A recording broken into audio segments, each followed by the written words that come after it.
What up, me chachos? Welcome to episode 50 of an ongoing series where we basically take the camera anywhere we want, and we try to find secrets and new discoveries to some of our favorite games. And yes, don't worry, I already know that the She Says Me is very creepy. You don't have to tell me. But with that said, let's get going. So I already know what a ton of you are already thinking. She says, how about you give your boy a tour of the island? Well, we'll get this, okay? So the best way to look at the island is actually from the title screen, because this is the most you're ever going to see of the island in one shot. Unfortunately, with Wii Sports Resort, it uses a feature called Culling. Now, we've gone over this on my show before, but there's lots of new viewers that come in all the time, so this is a great opportunity to explain it once again. Culling is a development technique that comes in lots of variants. The one used primarily in Wii Sports Resort is frustum culling. Now, I don't want to get too textbooky on you, so I'll put it as simply as this. When objects are viewed off camera with frustum culling, it looks like they disappear. Well, believe it or not, all those objects are still there, just that they're made invisible because the game needs two types of resources in order to run: a central processing unit and a graphics processing unit, and developers have to do a balancing act to make sure that they don't overwhelm one or the other. So what culling does is relieve some of the burden off of the GPU and hands that work over the CPU instead, because culling don't come cheap.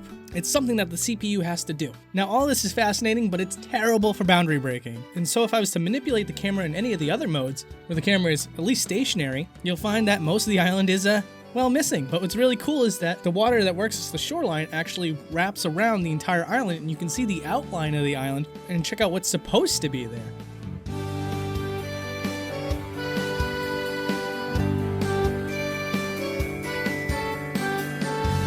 Alright, let's just relax our brains a little bit with a happy little hermit crab. There's nothing overtly technical about you. Now, what's really odd here is that this creeping crustacean is hardly seen by you, the player. It's such a negligible backdrop to what you're supposed to be focusing on, which is playing frisbee with your dog, I guess. So let's take the camera inside and see if this little guy has his own body, which it turns out he does not. But what's really interesting here is that his eyeballs look normal on the back end of his eyes, whereas on the front, it has those big giant, hey, I'm a crab eyes.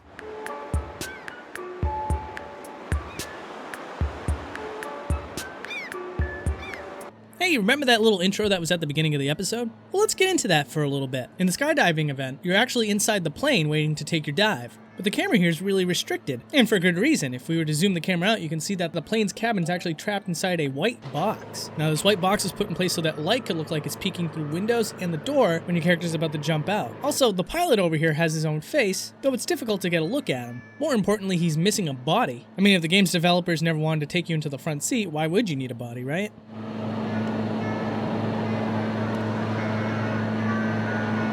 Oh boy, and this was just precious. So when you boot up the game for the very first time and you do this little skydiving segment, you can actually see that the parachuted Miis are in the background of the title screen.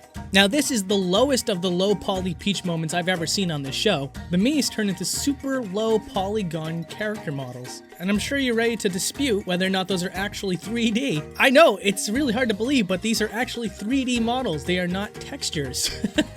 It's evidenced by the fact that if you rotate around these characters, you can see that the shape of them start to change. Unbelievable.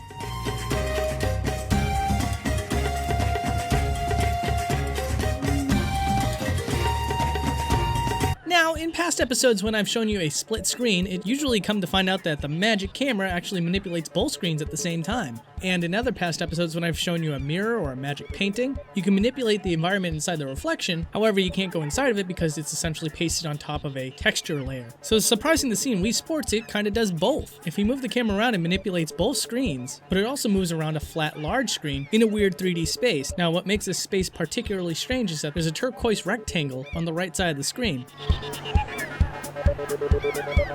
One of the things I always tend to overlook is something as simple as a character select menu. But just because something is so basic doesn't mean that it doesn't have great things to hide. Like, for example, the way this menu works is that all the textures is on a HUD layer, so it sticks to the screen. However, the Miis don't play by those rules. They're 3D models. So if we were to manipulate the camera, we can free those Miis, and they're given the right to fly wherever they feel like. Okay, we're right back to bowling. Now, the bowling alley in Wii Sports Resort is identical to the one in Wii Sports, so you would think there would be not much to show you, but one of the benefits of making the Wii Sports episode first is that I can read all the comments from people asking me certain questions, like what's there to look at when you throw the bowling ball behind you, and now I can answer those questions in an entirely different episode. The answer to that really is that it's the exact same backdrop as when you first enter the minigame. So essentially all there is to see is a top layer that the player's meant to see, and then it's an incredibly glossy, reflective room in the game, so the entire area is mirrored right underneath it. There's also a really nice looking ceiling that you don't get a great look at due to the camera restrictions of the game itself.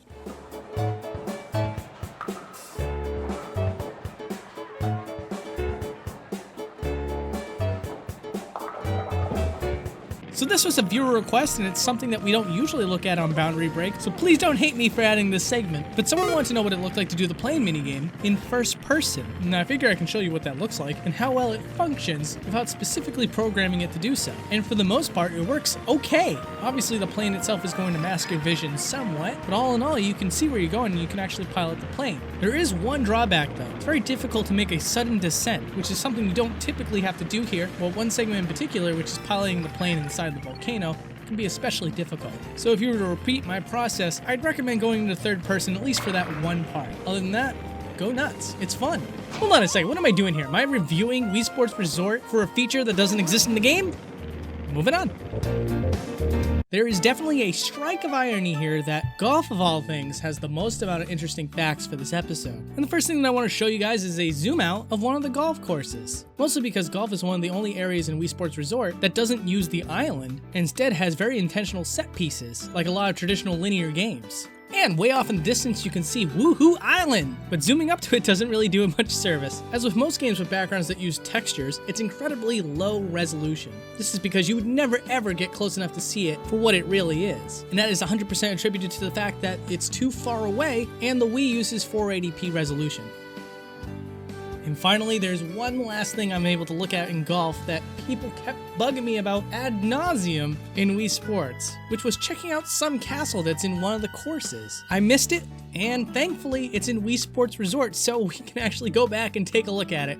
Here's that castle that everybody was talking about, and is there anything really to say about it? Well, there is one thing. The texture on the castle itself is actually doubled up into the back, so technically there's an entrance to the castle in the back as well, coupled with the uninteresting but genuine fact that it's kind of difficult to see what this castle looks like because once again, it's so far off in the distance.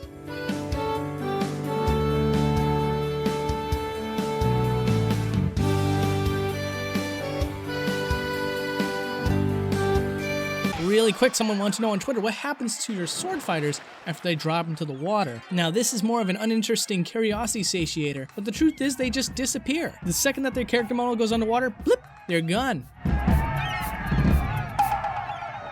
Now, while Wii Sports Resort isn't filled with very many absurd things, this has to be one of my most favorite ridiculous things that I've seen in the series. So when you're canoeing around, you can actually see cars going into the castle on Woohoo Island. So I had to know exactly where these cars go, and it turns out that they just drive into the gate, which begged the question for me, where do they go from there? And then it turns out that the cars just continue driving into the void for way longer than I ever expected. So in the end, we got people driving through castle doors and continuing their journey into the void.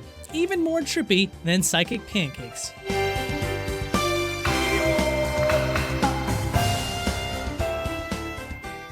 Guys, thank you so much for watching, and to anyone who's been keeping up with my show, oh my goodness, we've got some really good news. So that ukulele episode that I was telling you about may actually have some very important guests, and those guests are the developers of the game. So that means that all the weird oddities that we can find in ukulele may have some questions that can actually be answered by the people who made it. Now, I can't get my hopes up and I can't delay this episode forever, but things are moving forward, Platonic, and things are looking good. But my promise to you is that no matter what, we're gonna get ukulele this month. Anyways, if you like this video, I made a ton of videos of Boundary Break. If you like Wii Sports and you haven't seen that episode, I recommend that you check the link on the screen right now or in the video description down below. And if you want to keep up with me and get some really cool Boundary Break stuff in between the weekly episodes, you can follow me on the Twitters. Hope you had fun, guys. Take care.